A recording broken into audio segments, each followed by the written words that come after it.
Hi, I'm Professor Beck Strah. And I'm Professor Eric Bronson, and this is Prison News.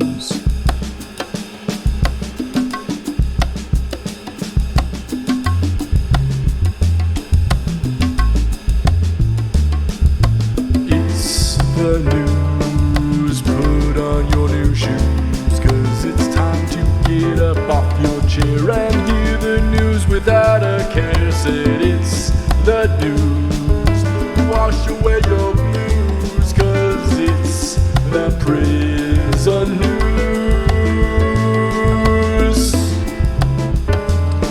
It's the news. Ahoy, dude. I love the way that song brings us in on something that, wow, this is going to be some really uplifting, positive news here. Mm-hmm. Oh, yeah. It makes me feel more newsy than I've ever felt before. And it absolutely lulls us into a false sense of security because, yeah, maybe it should be like da-na-na, da-na-na-na, and then like the like lightning. No, not a lightning sound, a thunder sound.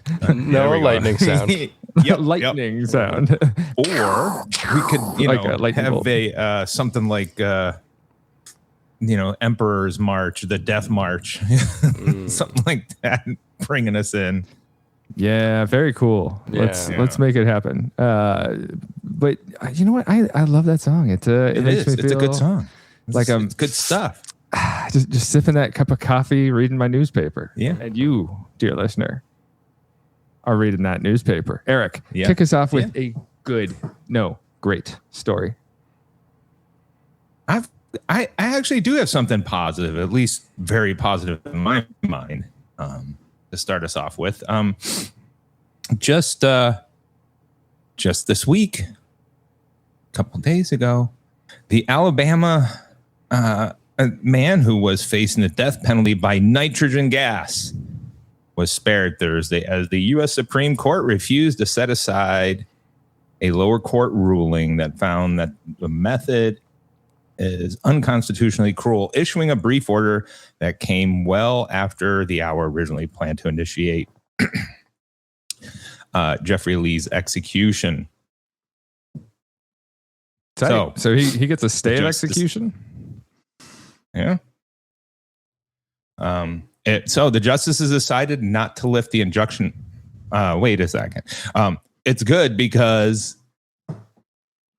as we see here, blocking Alabama from carrying out what would have been the nation's 9th execution by nitrogen gas, rejecting a last-minute legal battle by the state as it sought to carry out the sentence in the evening. A spokesperson for the Alabama Department of Corrections said the execution was off for the evening and the state would not try another method. Obviously, when we're getting set up for an execution, they set up for one mode and they don't have the other modes ready to go. But, it would take a lot of work to switch immediately. You can't just say, oh, well, we've been rejected to use nitrogen gas, so let's move them on over here and say, use the electric chair. But the High Court I would choose voted, apple pie a la mode. That would be my mode. that would be your mode. It's a good mode. It's a good mode. Yeah. The High Court voted 6-3 and did not explain its reasoning. 3 of the conservative justices, Clarence Thomas, Samuel Alito, and Neil Gorsuch, said they would grant Alabama's request to lift the injunction and let the execution go forward. In a statement, the legal team for Lee, 49, hailed the decision and noted that his jury had voted for a sentence of life, which a judge overruled. His jury voted for life. 2 courts ruled the method unconstitutional. Today, the Constitution prevailed, the statement said. Now Governor Ivey can finish what the jury started, restore the jury's verdict of life without parole. So that was the original sentencing, but some judges overruled it. We look at the methods that have been used recently because of the changes to the chemicals that are involved in the old lethal injection, where it was the triple cocktail, and that the final drug in that triple cocktail that is only developed in Italy, and they will not sell it to the United States because they know what we're going to use it for. And the EU has a permanent anti-execution stance, and so you cannot support it in any way if you're a member of the EU.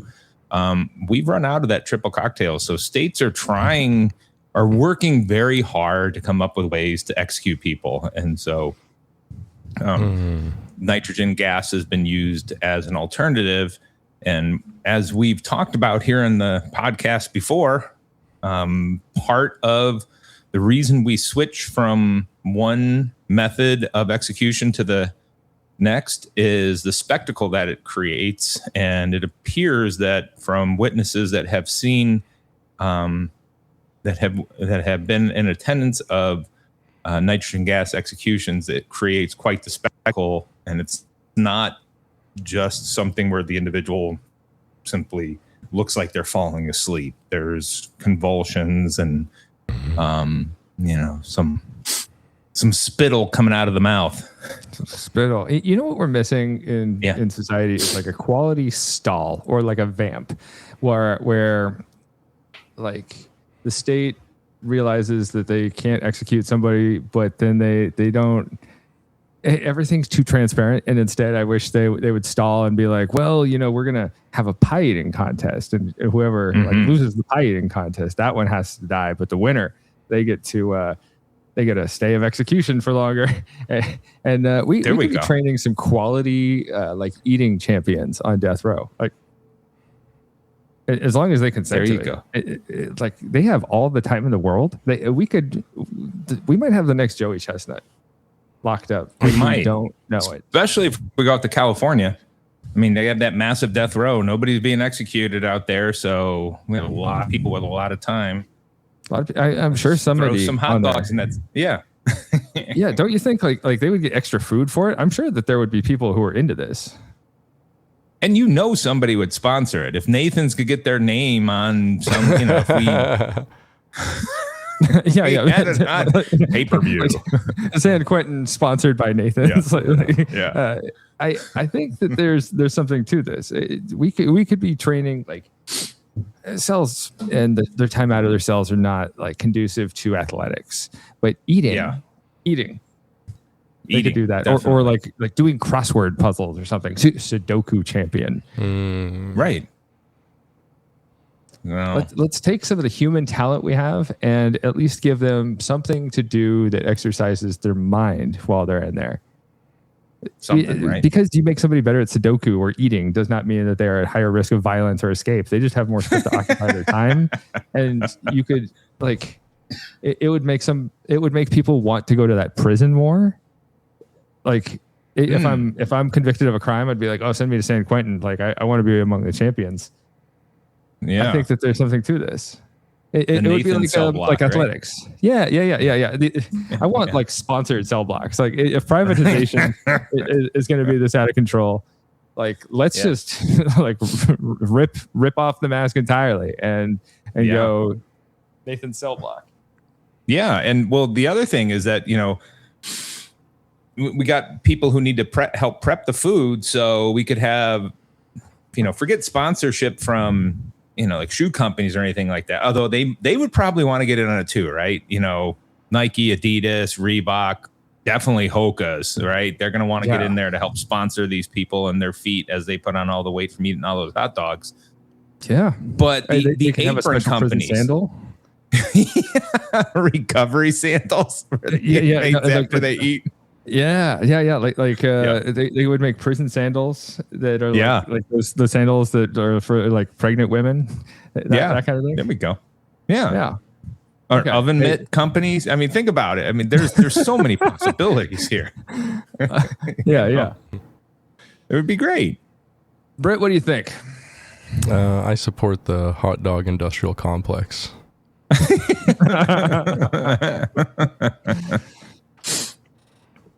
Okay, please carry on here. Yeah. So, real quick, nitrogen executions were introduced in the state of Alabama about 2 years ago. So, they started using nitrogen in 2024. The method involves strapping a respirator to the person's face and replacing a breathable air with pure nitrogen gas, causing death from a lack of oxygen. Nitrogen has been used in 8 executions in the United States, 7 times in Alabama, and once in Louisiana. Lee was scheduled to be the 9th. During the previous Alabama nitrogen executions, the inmate pulled at the restraints and exhibited labored breathing. During the state's last execution by nitrogen gas, 30 minutes elapsed between Anthony Boyd exhibiting signs of being impacted by the gas and state officials closing the curtain to the viewing room to signal the execution was complete. The state has maintained that the method is constitutional and causes no more suffering than other execution methods. Yeah.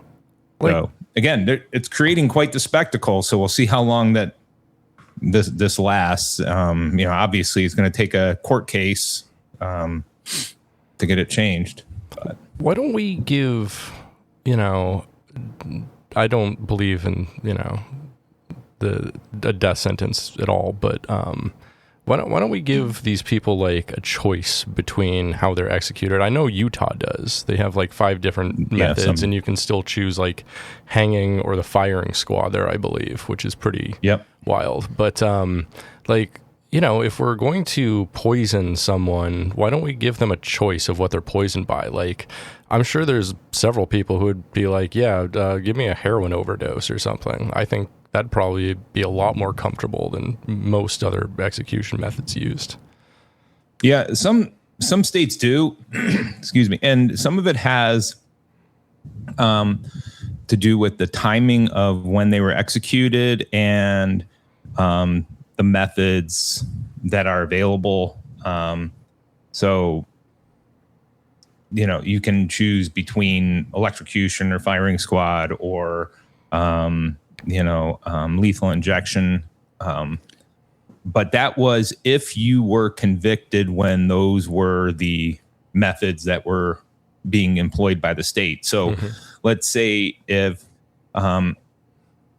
we take Utah and they approved lethal injection in 2000, let's just throw that out there as a random year.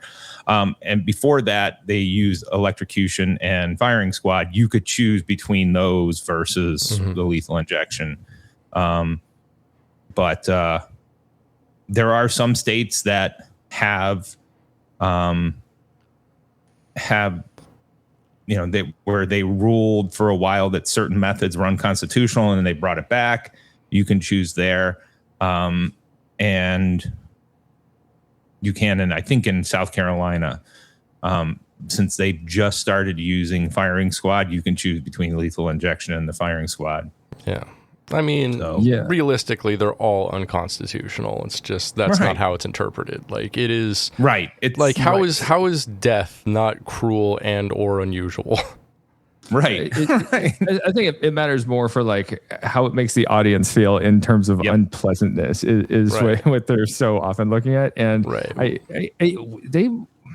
if we could avoid all this just by letting them pick the actual method? Like if I say I want to be eaten by wild dogs, that'd be so cool. They could just do that. Or if you're like, I want to be beaten to death with a hammer, like, okay, it's your choice. Yeah. Beaten to death with a hammer. Yeah. A meat tenderizer, if you will. Lots of people would be choosing that one if they had the option. Yeah. Let's be creative here. It's like cutting half with a chainsaw. Yeah, like a magic trick, but they don't put you back together. Oh, I want to be cut in half with a chainsaw by a magician, though. See.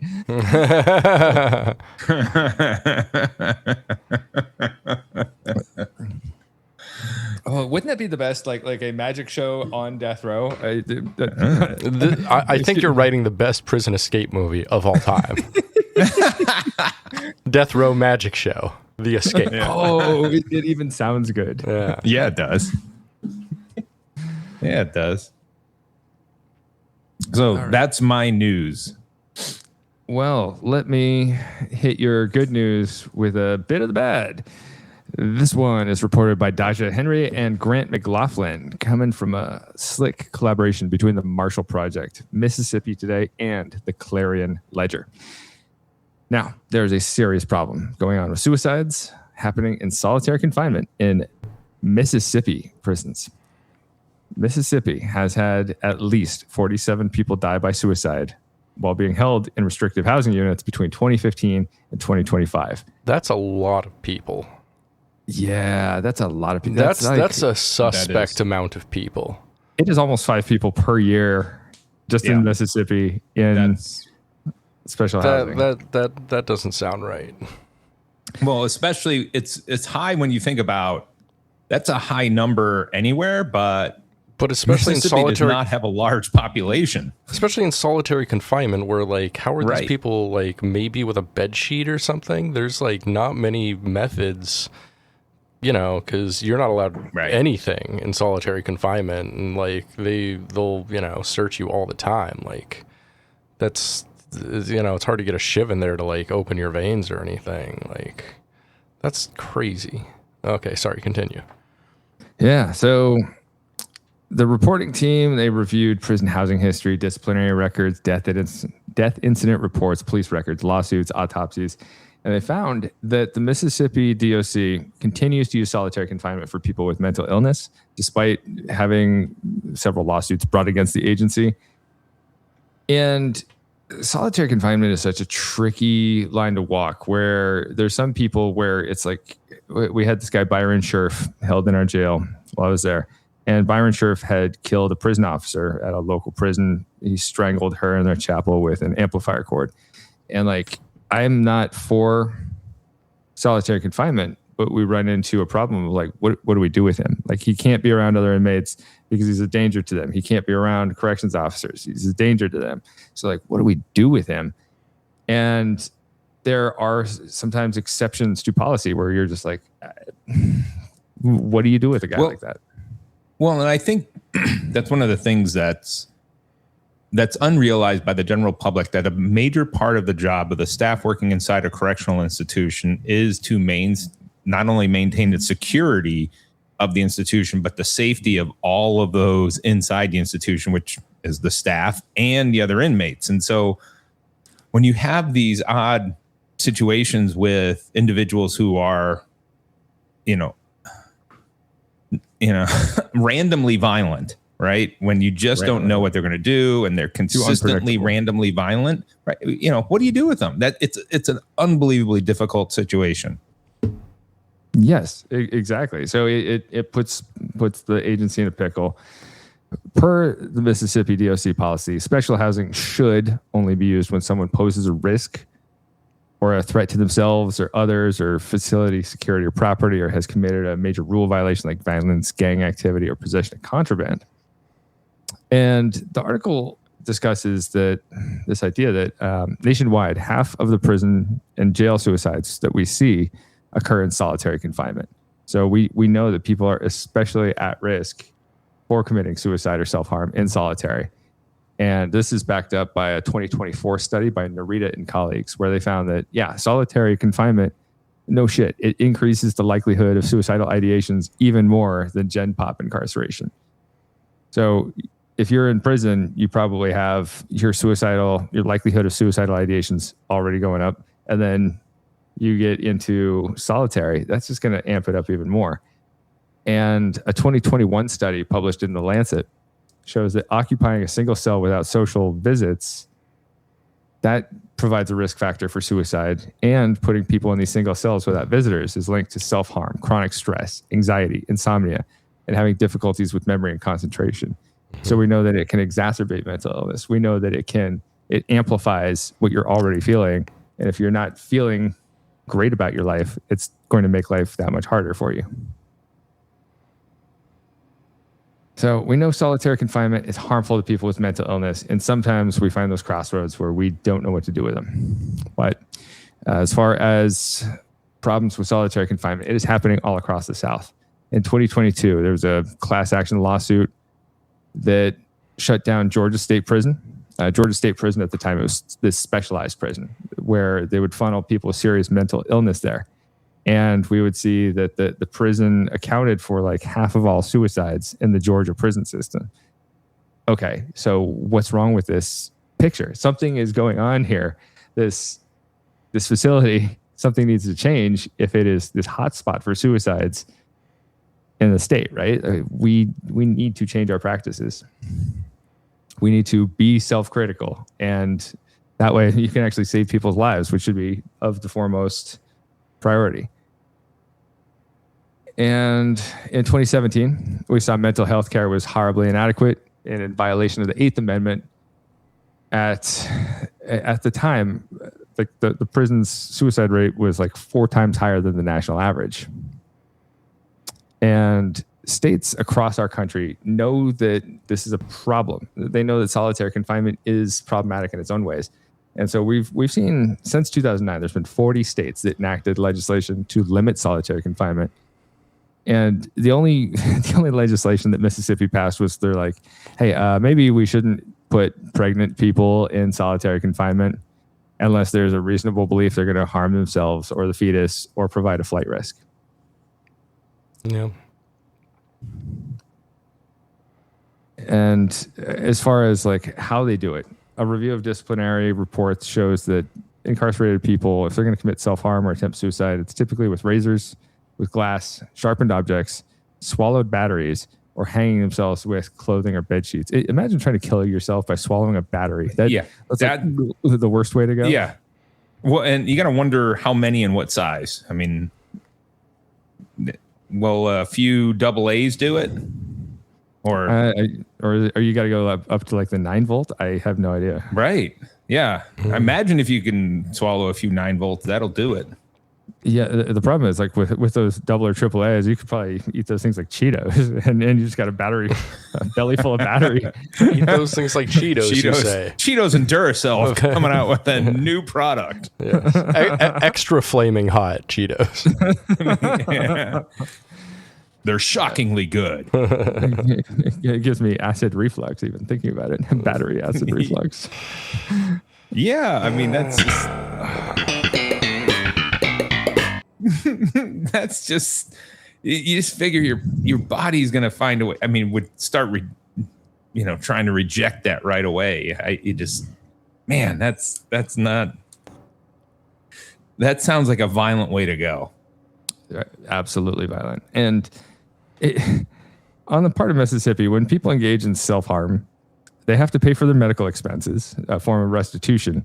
They often lose privileges. So they lose access to the canteen or the like telephone privileges. And you see that Mississippi is reacting, and I'm sure a lot of prison systems reacted in this way. That's like, this doesn't address the underlying problem here.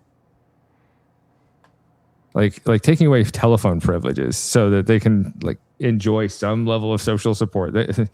Those few things that might help keep them from self-harm. Yeah, you know what really helps people who are suicidal is extreme isolation. Yeah. Right. And a lot of those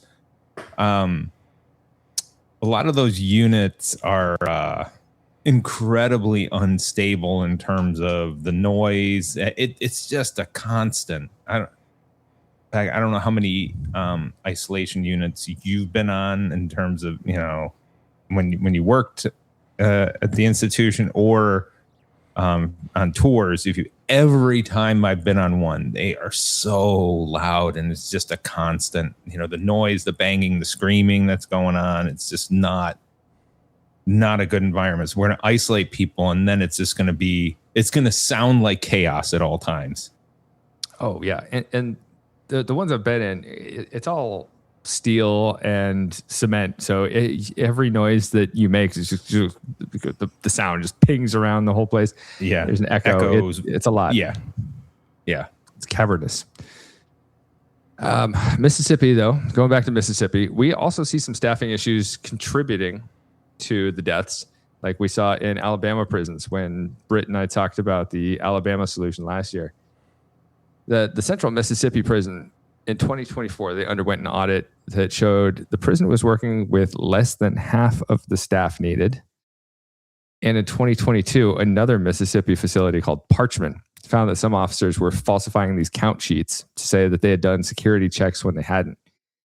And the article concludes that when somebody is in special housing, they need to be checked in on more often. As the CO, part of your job is to walk the tier and make sure that everybody's okay. Typically, on a regular Gen Pop unit, I would do it once an hour is what we were mandated to do. You walk around, you make sure everything's going okay. People have questions, they can talk to you then. And when you're working in a max unit, typically it's done every 30 minutes, but it can be like twice an hour with 40 minutes max. And in some cases, these people who were found dead in their cells, rigor mortis had set in by the time that anybody found them and their bodies, showing that they had been dead for hours. So the bottom line is, like, they need to have some way to enforce accountability. We need to have officers more vigilant on check-ins, because this can be actually a matter between life and death. And if you're running a prison, it is to your benefit to have people live. Yeah. Like that, it's the very least you can do. Well, and as you're talking about this, it reminds me, the year after I worked at the prison in Kentucky, I worked at a mental health facility, and obviously was in. Yeah. we when we had somebody that was on suicide watch, there was a staff member parked outside their door 24 hours a day, because, I guess this is the difference between a private institution and a public one, where the mental health facility, we had people that were there for, obviously mental health issues, but also drug use. And some were sentenced there for criminal activity. But if they were a threat to themselves at all, there was a chair outside their door, across the hall outside the door, facing in so that you could see them 24 hours a day. They did not want to deal with the possibility that somebody would harm themselves on their watch. Yeah, and that's responsible. Like it creates many more problems for the facility. It creates more problems for the officers. Like, nobody should even be putting themselves in that position. Just be responsible and have places adequately staffed. Now, easier said than done when you don't pay people well, or you have like lousy support set up for the officers, and it becomes a place that is just experiencing constant turnover. So figure out, if we're going to have prisons, at least figure out a way that is like conducive to keeping people alive. How about that? Indeed. Yeah. And then when things go bad, you have to hold people accountable. Yes, sometimes, unless they're really cool, then you don't have to. Unless they're the hot dog eating champion of the prison. This would be the coach of the hot dog eating team. Oh no, he's the coach. He's make sure this officer works his shifts that he wants. Precisely, the coach gets the slide like a really good student athlete. Well, that's the end of that story. Should we put a bow on it and thank our delicious sponsor? Roger Williams University School of Justice Studies, with such amazing degree and certificate offerings in things like public administration, legal studies, yum, political science, tasty, anthropology, 2 scoops, forensic science, 3 scoops, sociology, ice cream sundae, international relations, and of course, we've got the banana split over in criminal justice. Ay, Dios mío, delicioso.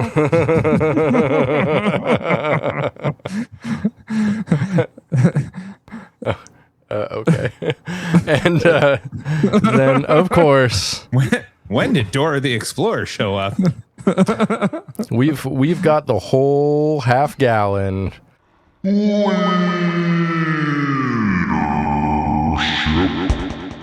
Oh, I I want to take some of that home. Hell yeah. Thank you, Roger Williams University School of Justice Studies. We love you. We support you. And thank you for supporting us. If you have enjoyed this news podcast, please like, please rate, please subscribe, and feel free to write into the pod. We're on Instant Grandma at prison.breakdown. That's Instagram, prison.breakdown. And you can see some cool clips from the show. Go ahead, friend us on there, follow us, and give us a 5-star on Apple Podcasts, Spotify, wherever you listen. Heck yeah. Now, Eric, I think that it's time that we tuck in and go to bed. Yeah, I think it's time for lights out. Someone hit that switch. I can't find it.